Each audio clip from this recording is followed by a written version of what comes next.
Let's do this. What's up, everybody? Jim Edwards here.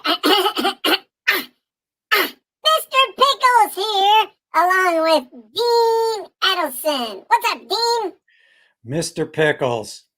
We're shaking. You miss me, Man, we had some time off. We didn't do a show last week for a very specific reason. I missed you. I know you were swimming around in the pickle barrel, enjoying your time off with friends and family and the pickle pet. The pickle pet. I asked people if they wanted to pet my pickle. I almost got thrown into pokey. So I did have somebody ask me though from the stage. I'm like, "Hey, where's Mr. Pickles?" And my hand immediately went to my fly, and then Terry was like, "Don't do it." And I was like, "Oh, yeah, that's right. I'm on camera and in front of like 800 No, you people, always so." you have to go for the cheap, easy way, right? I go for the easy win, Dean. I always have. What are you gonna do? What are you gonna do? What beverage are you sipping on?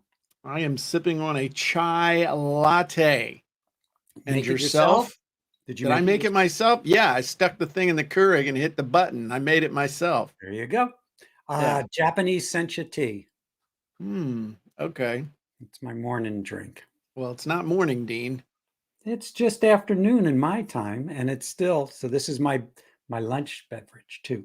Oh, okay. Well, I'm getting ready to call it a day. You've been jerking around all day. Some of us got to work this morning. And there's a big assumption there. That is true.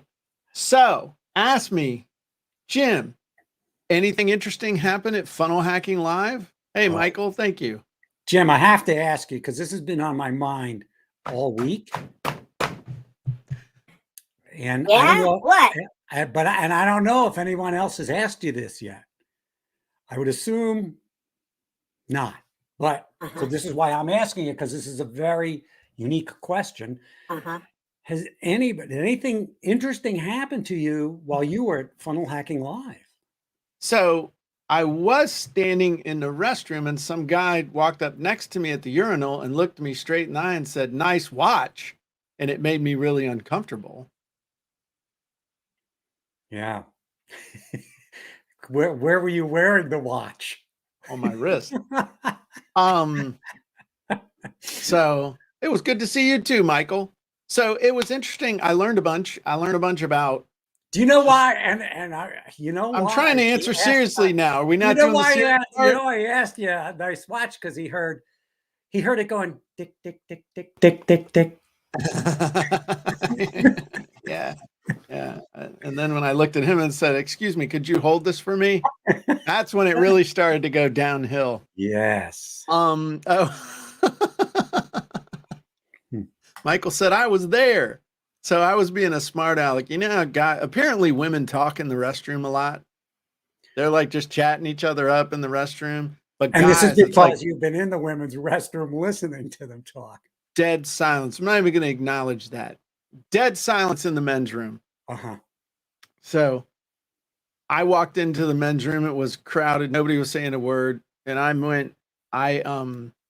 made some offhanded comment as one might expect. And some guy half turns around and says, "I know that's you, Jim Edwards." Yells something from across the bathroom, and he's like, "I know that's you, Jim Edwards." Yeah, there you go. That was hilarious.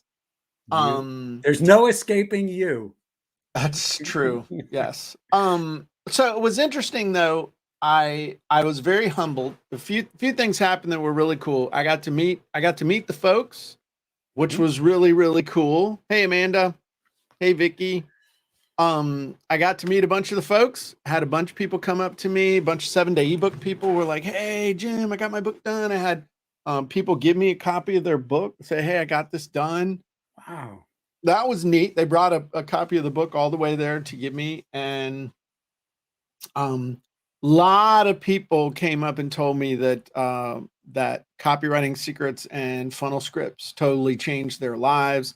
Had several people come up to me. "Hey, Peter," several people, Matt Vrains and his wife, they were actually supposed to go on the gym boat. And then he tore remember I told you about the guy that tore his ankle or something. He Yeah. couldn't go. I mean, like right before we were done. They walked across stage and got their 2cc award for their art website. And they were like, dude, without your book, without Funnel Scripts, without Jim Edwards Method Premium, all that stuff, we never would have done this. So, I mean, this, and they meant it. Yeah. And I had several people tell me, you know, that they got their 2CCX award. They love Funnel Scripts. They love the book. It was very, very, very humbling.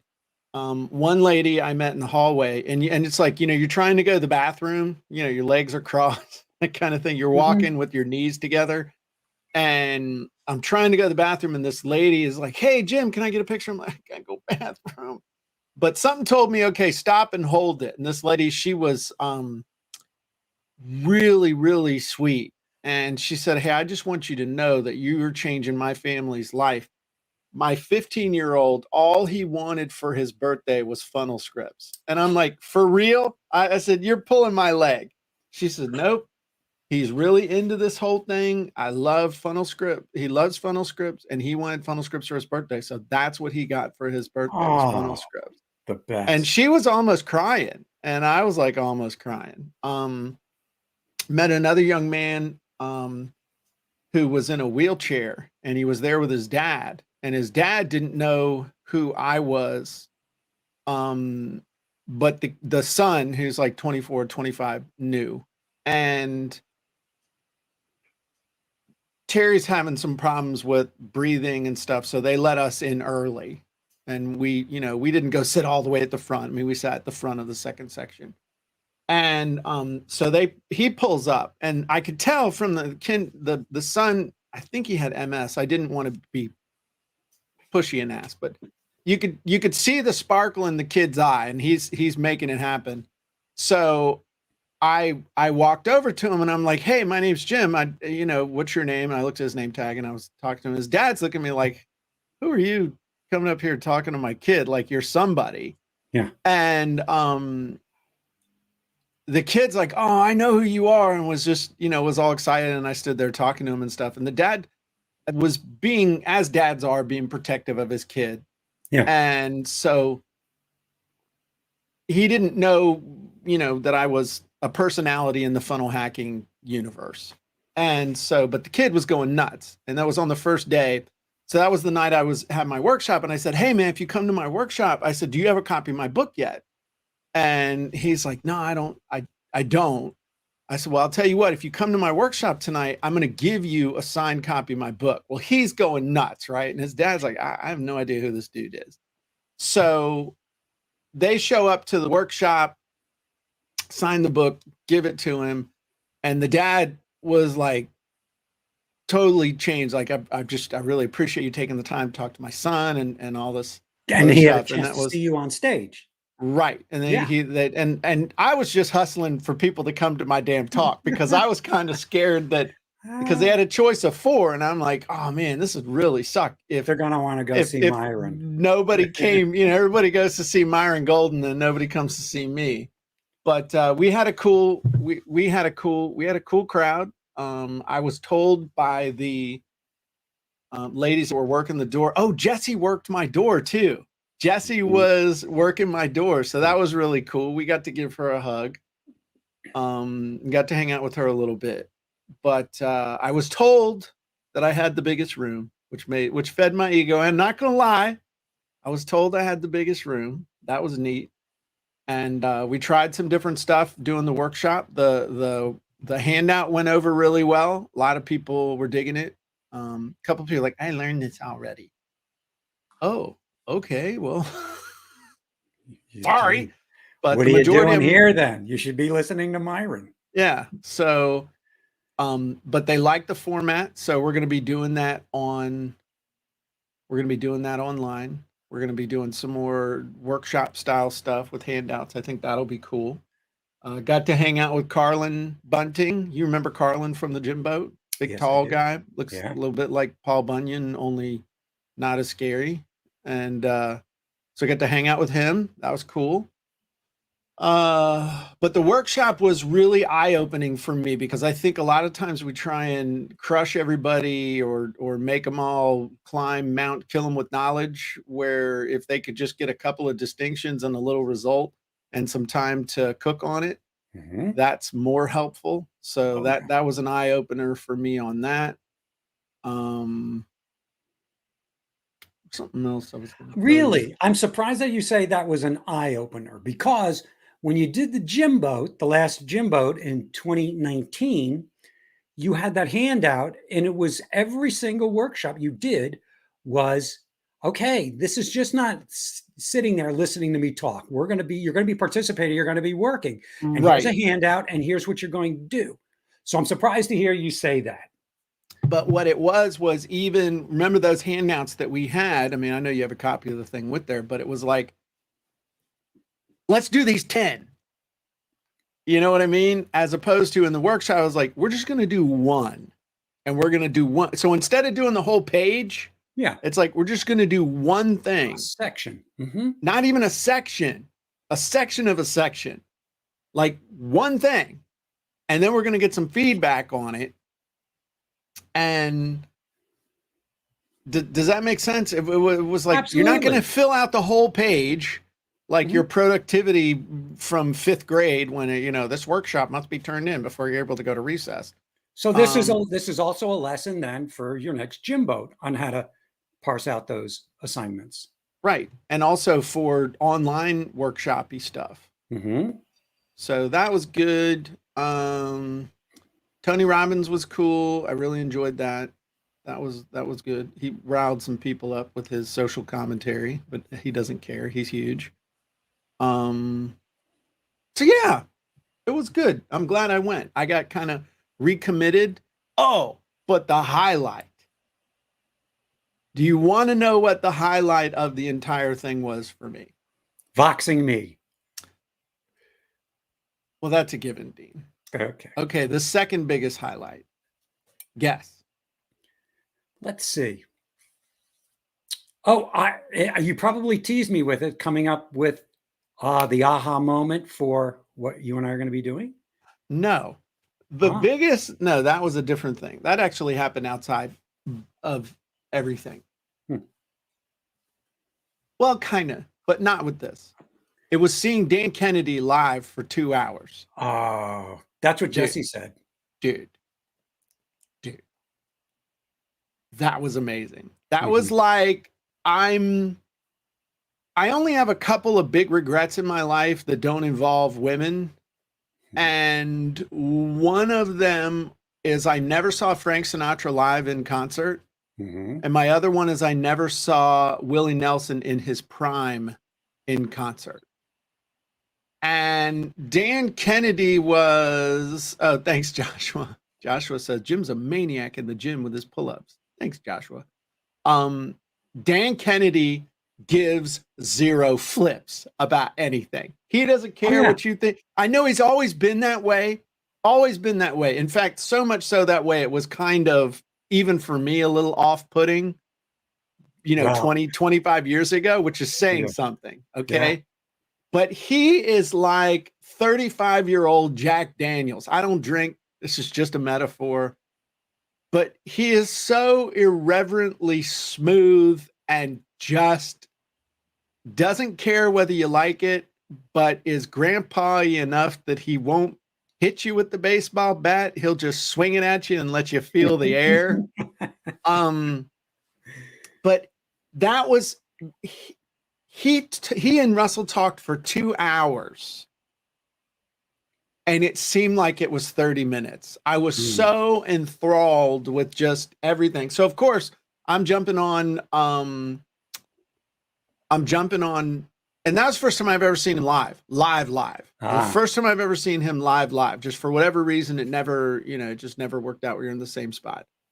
But it was amazing. It was just, so I bought like I already owned all his books, but I wanted to go buy them again. So I bought all his books on Kindle, even though I have all the stuff. Yeah. And I read his alchemy book on the ride home.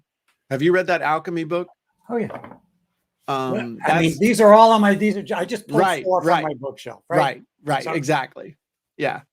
So my next one that I'm going to reread is The Ultimate Sales Letter. I think that's the Ultimate Sales Letter is I'm going to reread that one.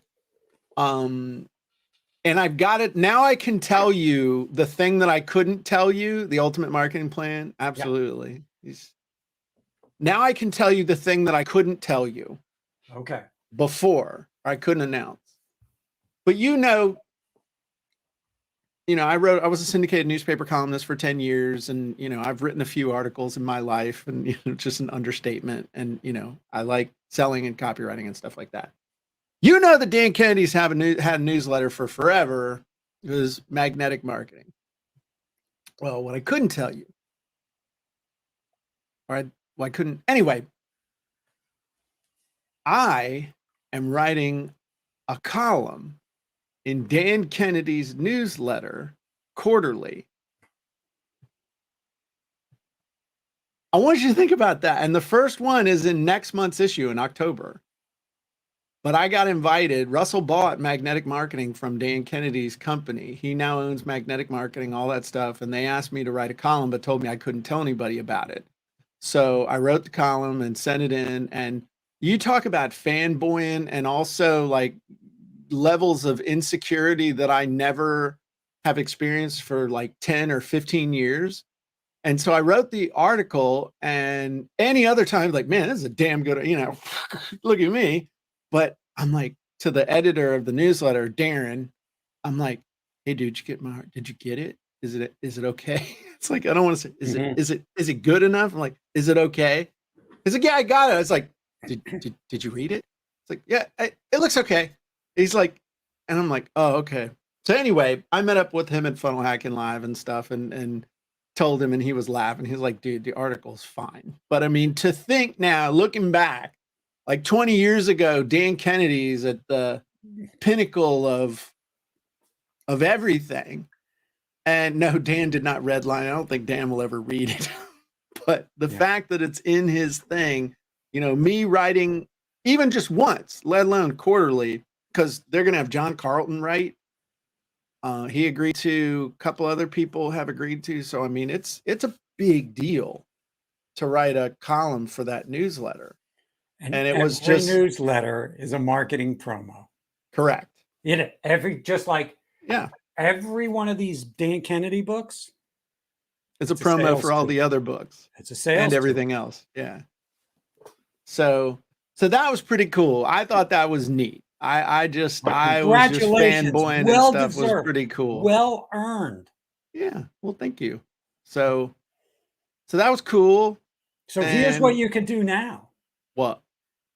Gonna put a bug in your ear and see if you have the kahunas. Cojones, not kahunas, cojones. You live where people talk Spanish. Holy crap. I'm in Arizona. You should know that. You don't know how to pronounce it. You said it wrong. Anyway, go ahead. What? Cajones. Cabrones. So what?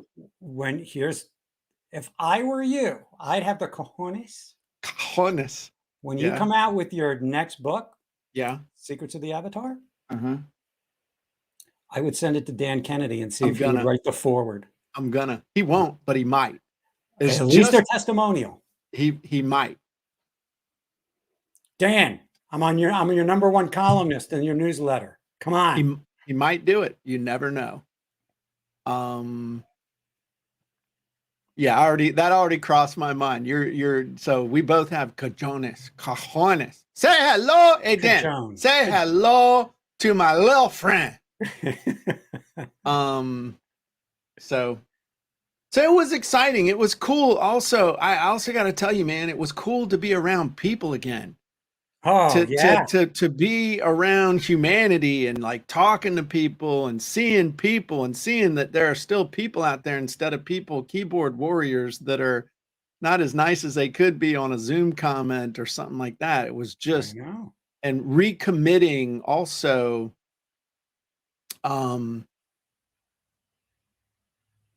just recommitting to paying,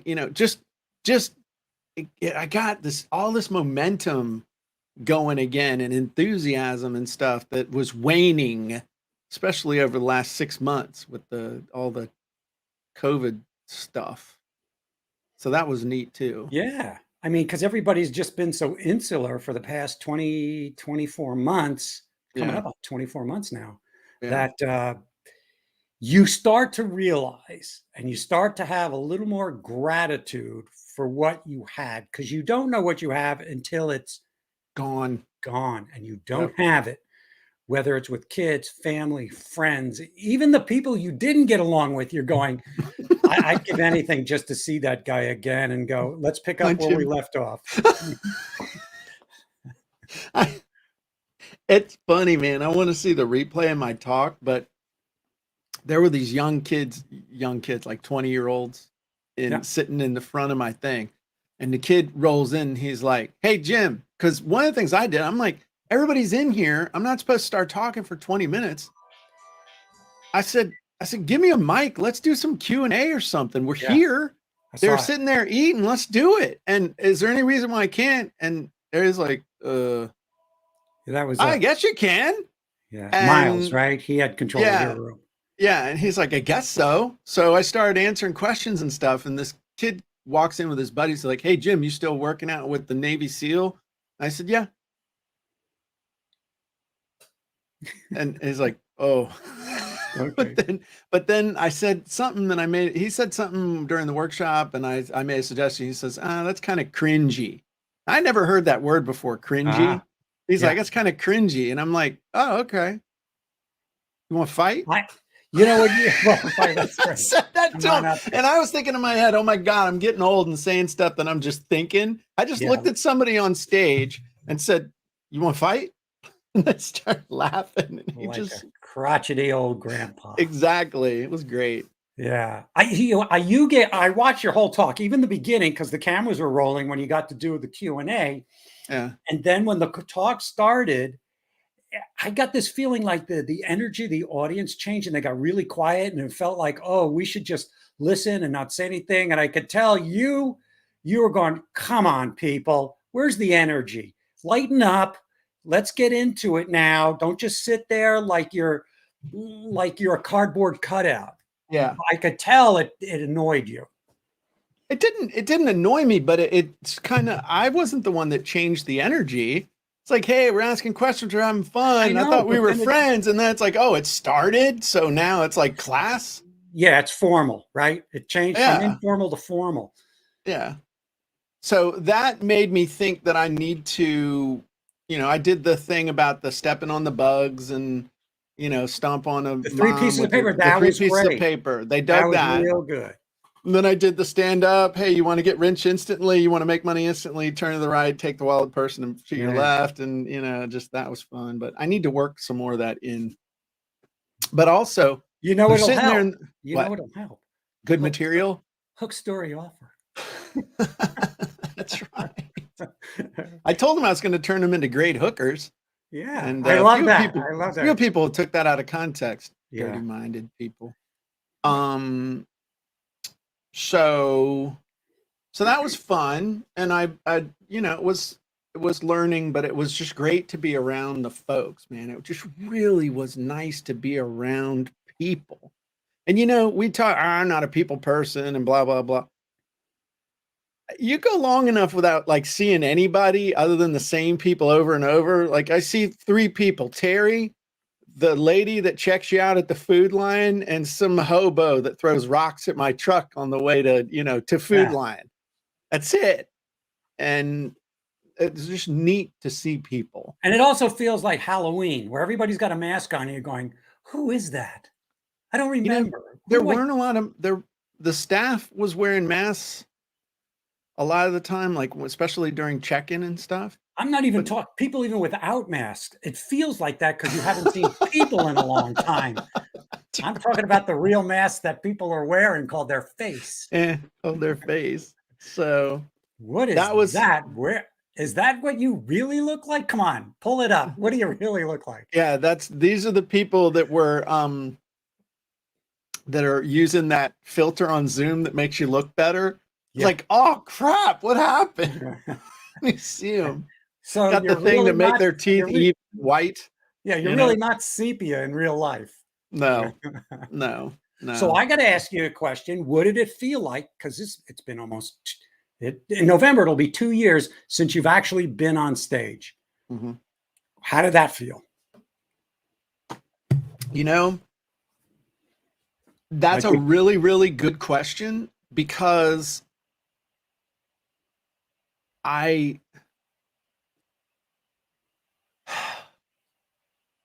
it's funny because I've been on virtual stages with as many as like 5,000 people at once. And it doesn't compute. It's like it's just a number. Mhm. It's Yeah. it's just there. But being in a room with people and seeing reactions and like you said, it was like a switch turn and everybody wanted, it was time to be quiet and pay attention. Whereas like on Funnel Fridays, everybody's going nuts and and it's almost like they got Tourette's or something with their fingers. They're saying anything and everything that comes to Yeah. their mind. And I kept saying to everybody, hey, it's like Zoom, only in person. And I Mhm. guess I was the only one that thought that was a funny joke. I thought that was hilarious. Hey, it's just like Zoom, only we're here together. And it was, you get those jitters and stuff when you're going to go speak, no matter Yeah. how big or small the crowd is. I didn't get it. It See, was that's weird. my next question. If you were nervous, if you were in your head thinking, "Oh, what am I No, going to say? What if I forget the next thing?" nope, not at all. Which surprised me. Not that I was taking it for granted, but it was just, I'm just reading Steven's thing, hobo throwing rocks. I guess he thought that was funny. I just made that up. But I thought I thought I'd be nervous, but I wasn't. I was excited and happy Ah, good. to just be there with some people, And Mhm. I think a lot of people, that was part of it too. People didn't really know how to react to me to a degree because like in the big stage, they're still, you're 6 feet off the ground and it's dark Monitors and all and this other music stuff. and smoke, and Right. it's a spectacle. Right. Here, Whereas it's more immediate. it was like being on the stage was up, but it wasn't as high. It wasn't as big. It was still a bigger room than I thought that was going to be. I mean, it was as big a room as the original Funnel Hacking Live. There were more Mhm. people in my little breakout than were at the original Funnel Hacking Live. Wow. So you had about 800, 600 people in about there? 800 people were in there. I was Nice. told. Nice. So, but the point was, it wasn't scary. It was neat. But I think everybody's got to kind of ease back into it. But also from talking to Nancy, the live event itself, done virtually, from what she told me, it was really, really well done virtually. It was really well. She said there were some hiccups, but there's always hiccups with anything. Yeah. But overall, she said that it was very satisfying, but all it did was make her want to be there live too. She wished she had been there live. Mm. So that's something else I really want to learn, how to improve the experience that people have in a virtual setting. But And it's make it so more like new. live. Yeah. But you can only say that in retrospect, right? Because it's like the other way. You've been doing virtual so long, then you go live again, and it's like not relearning live, but it's like, oh my gosh, this is new again.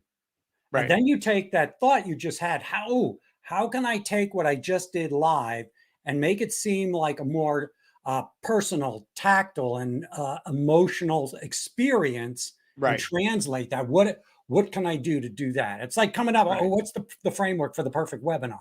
Right? Right. How do you reverse engineer that? And some of the things that they're not really crutches, they're tools.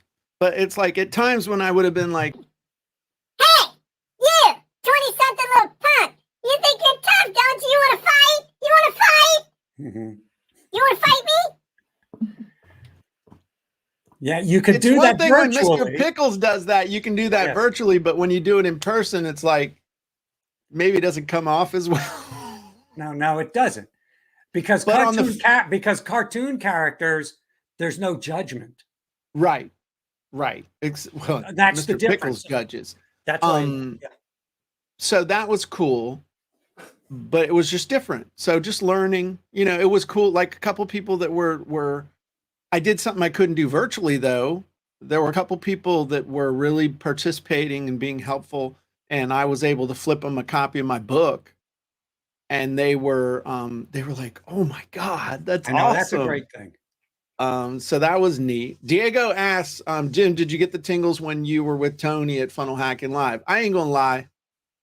When Tony Robbins was standing 2 feet from me and he said, "Hey, anybody got a definition of imposter syndrome?" And I put my hand up, you think he ain't gonna call on me. Mhm. And he looks down, quick glance at my name tag. He's like, "Okay, Jim, what is it?" And I gave him a definition of it, and he didn't correct me a whole lot. So I guess he liked my definition, but I have no idea what the hell I said. I mean, I was really starstruck Mhm. of being that close to him, because I mean, he's been a hero of mine since 1992, since before Yeah. I got married. I bought that 30 Days to Personal Power. I remember that. I was had totally starstruck. And, it's funny. My buddy Dexter and I were talking.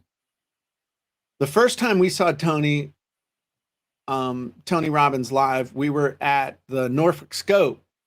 And this is back when we was Poe. So we were sitting up in the nosebleed seats. It's the upsell there was an oxygen tank. You're sitting up so high.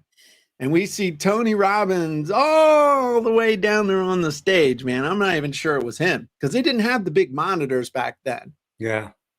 This is back, Peter. Remember Peter Lowe? Remember the Peter Lowe seminar? Oh my God, I went to a Peter Lowe Success. event. Oh yeah. Yeah. That was the one where Peter apparently Stadium. was sick, and Tony took over for him for a while. And I said, "Okay, dude, 26 years later, 25 years later, we are sitting so close to Tony Robbins that you can see his nose hair. I mean, you think how far we've come. The first time I went to see him, man, I was bankrupt and living in a trailer. I know. And now, but anyway, so that was pretty cool. But yes, I was totally fanboying and starstruck and stuff. And then when he comes by, he high-fiving me and stuff during the thing. It was, of course it was cool. I know. And you haven't washed your COVID hands since, have you? Oh yeah, I have. Yeah. I don't know where the hell his hands have been. I don't care who he is. I don't know where those hands have been. Of course I wash my hands. I want to go back to something that you said about your presentation. Mm-hmm. What I thought, and to me, this is always daring and it's always a risk, and it's totally exciting. So people are going through these exercises, these micro exercises that you're giving them, right? One thing, one little thing. Yeah. And then you say, who wants to share? And then this is the part that's always the risk, is that, oh, let's improve on that on the fly. It's like what you and I and Jesse do when we're reviewing and critiquing something. Doing it on Zoom is very different than doing it live in front of an audience. Yes. So I thought that was a very bold move and choice on your part, because I'm sitting back looking at it from a marketing and a consulting point of view, right? Going, oh, let's see what Jim has to say. Did you think I did a bad job? No, I'm not judging it at all. I thought you did a great job. Because you wanted to get as many, you wanted like 2 or 3 shares for each one. So you couldn't really spend too much time. So I thought you had to think real fast, reply real fast, and make sure you included other people with their shares, right? Right. It's not an easy thing to do. No. And there's very, very few people who do that. So I thought that took a lot of cojones. Well, thanks. Well, it takes cojones, but hopefully I delivered the goods. When one guy said something and then I gave him that's the one where I gave the kid a suggestion. He's like, oh, that's kind of cringy. And I was like, if I didn't like these shoes so much, we'd be getting them muddy on you right now. Yeah. And then somebody else said something and I'm just like, yeah, okay. Might want to, you're right. That's the one that needs a little more practice. Here's the challenge. And I wasn't sure. No. We can all use improvement and practice and on everything on anything. Yeah. But when you do that, my thought is when you do that, you Mhm. really open up Pandora's box for one. Oh yeah. Right.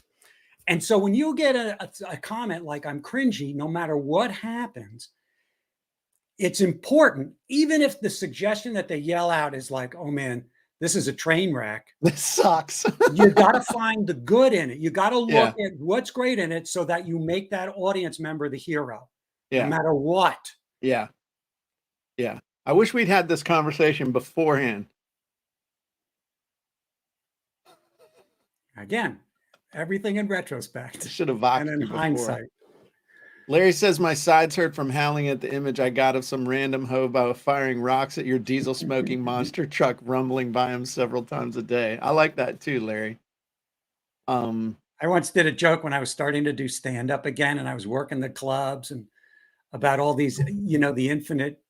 You can't make a decision. What do I want to watch tonight on Netflix? And you spend 2 hours going through thumbnails, and by the time it's time to go to bed, right? Yeah. And you haven't watched a damn thing except thumbnails.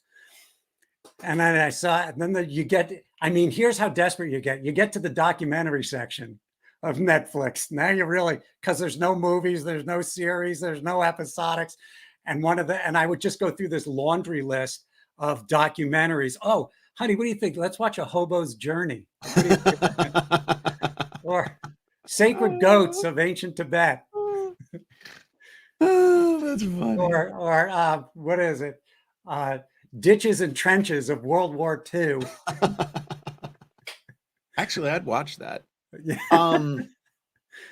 So let's see. I had a couple other comments. Mary says I had to attend virtually, and CF team did a fantastic job with the virtual component. The only problem with virtual was the chat among attendees. There were so many whiners, and so many were just chatting profusely off topic while presentations were going.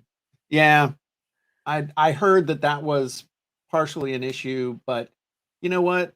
I think you can hide the chat, or maybe you can't. I don't know, but I mean, I think that's a risk you take no matter what. I mean, that's Funnel Fridays. You should see some of the chat logs that we had from Funnel Fridays. Oh my gosh. It's yeah. Somebody you want to say to them, hey, is there someone there that can like take care of you? There's someone there supervising you in some way, shape, or form. It's like Facebook posts and comments. You just get your percentage of outliers and goofballs, and yeah. And the thing is, if you've got any kind of following, the following will take care of that, where you don't even have to answer and comment. Let your fan base debase and comment for you, and take the anti-stance for you, because they'll do it. Yeah. Yeah, absolutely. Diego asks a question too. Dean, how do you organize your thoughts before you speak on them? Chunking, brainstorming, etc. This is great. I mean, Dean does no organization whatsoever. I can tell you from personal experience, he just disconnects his brain and hooks his lungs straight to his uvula. Go ahead, Dean. Well, you've already answered for me. No, I'm just playing. What? No, I know that you worked for weeks, and you did stress for weeks because you wanted to get this right. You're very specific about it. So Jim works really, really hard behind the scenes to writing and rewriting and going, what was I thinking? And I believe I'll go through the same thing, Diego. I'll get that inspiration, go, oh, this is going to be good. And it's like waking up in the middle of the night and going, oh, this is a great thought. You write it down on a pad, and you wake up the next morning, you're going, what is this? What this was a good idea. What dreamland or what nightmare was I in? What peyote was I ingesting? So, and I don't classify it, I guess, in terms of chunking or brainstorming. Again, I think it goes toward anytime we're looking at making an offer or writing an email. I look, what's the big idea first? That's where I'll start with everything. What's the big idea? What falls from that? How can I make this captivating and just irresistible for the audience? Well, I go to the foundations and the frameworks. I'll look at what's a great story I can tell behind this. what's a metaphor that I can use to get this point across instead of just saying to do this, step 1, 2, 3, 4. I just want to look to engage. It's the edutainment. So when it comes to organizing thoughts, I can get it right even on my first draft and then refine it. And I'll give you an example. So this past weekend was my dad's 90th birthday. So I couldn't be at one of the reasons I couldn't be at Funnel Hacking Live. So my brother and sister-in-law and my wife and I, for the past 3 months, have been working on organizing this. 50 people showed up at this party in their 80s, 90s, friends of families flew around the country. It was a really lovely event. So when we first, back in June, we're going to do this, I know, okay, my brother will stand up and say something. I'll stand up and say something. So I just had this idea of, okay, what am I going to say? And one thing came to my mind, and I went with it. And it was the 2 words. It was, I remember. And I just wrote down all of these little moments. Nice. Just, I remember Dad, this happened with Dad. And there were funny moments, and there were moments of that I remember growing up from being a little kid as far back as I can remember through my life today. So it was about a 5-minute talk, but like Jim doing these micro exercises, I was able to do I remembers for about 10 things that were touchstones and milestones in my life as how I remembered my dad growing up as kid in grade school, in college, graduating, things where I may have disappointed my dad, made it humorous, brought it back where my life is now, where my dad is with his, with his partner, since my mom passed away. So, and what I did was through all of this, I made sure to make my dad the hero and the center, even though I was the one recalling these things. So I hope and you learn as the more you do this, and I know, and I don't want to speak for Jim, but I have an idea that when Jim got an idea for his talk, he probably had an idea or light goes, oh, this is what I want to talk about. This is what I want to talk about. Or you may have a few things and go, no. I think this one is calling me more. Right. And I think the biggest thing is it still comes back to the avatar. If you think about what Dean said, what are the big ideas I want them to get, but who's the they? You gotta really know who the they is. Who is your audience for this talk? And then what do you want them to get out of the talk? And then you got to give it enough time to cook in subconscious that's like, hey, here are the big things I want to get. And at least for me, I focus on it long enough that things start popping loose and show up, and I have on my whiteboard, I'll literally draw off a section on my whiteboard and I start just brainstorming different things. But the brainstorming doesn't happen until after I know exactly who and I know exactly what I want to help them with. I don't start worrying about all the other stuff until I'm real clear on those 2 things. It gives a framework for your focus. Right. And like with the talk, and again, I had to know my audience. I'm speaking to 3 generations of family and friends. My dad's generation, my generation, and kids and grandkids. Right. So I knew, okay, it's hard, but I knew I needed to be as inclusive as possible because my audience is my dad, number 1, but all the people who are going to be listening. So I think, like Jim just said, this is your avatar. Your avatar is people who know and remember and have fond memories of Dan Edelson. That's my audience. That's awesome. All right. Well, I think that's it. I thought we filled up 45 minutes with some pretty good stuff. It was very interesting. And I love what you shared, Jim, all the behind the scenes of Funnel Hacking Live for people and how it happens. Yeah. I would definitely recommend everybody to be there next time. Same time, same place next year. So, all right. Well, we'll be back next week with another Jim and Dean show. We might talk about some copyright, and then who knows? We'll talk about something fun and good. We appreciate you guys spending time with us. We know you could spend your time with Netflix or Fox News or CNN or perhaps various nature channels on the internet. So we appreciate you spending your time with us. As a quick, by the way, Dean and I in November, it's going to be November, we're going to be coming out with our Copywriting Inner Circle. If you think it'd be cool to learn directly in a small group setting with Dean and myself, how to make your copy amazing, how to improve your stories, how to improve your offers, how to improve your understanding of your avatar, how to create amazing hooks specifically in your own business, no messing around, no generalities, nothing but all meat and no filler. And you're going to want to pay attention when we open this up, because I expect it'll go really quickly. Now, this isn't going to be cheap, nor would I expect it to be. But what I can tell you is that if you believe that being able to get help with your copy and your content directly from Dean and myself will make a huge difference in your business, then you need to keep your eye out for when we open up this very small inner circle for a limited time. I'm Jim Edwards.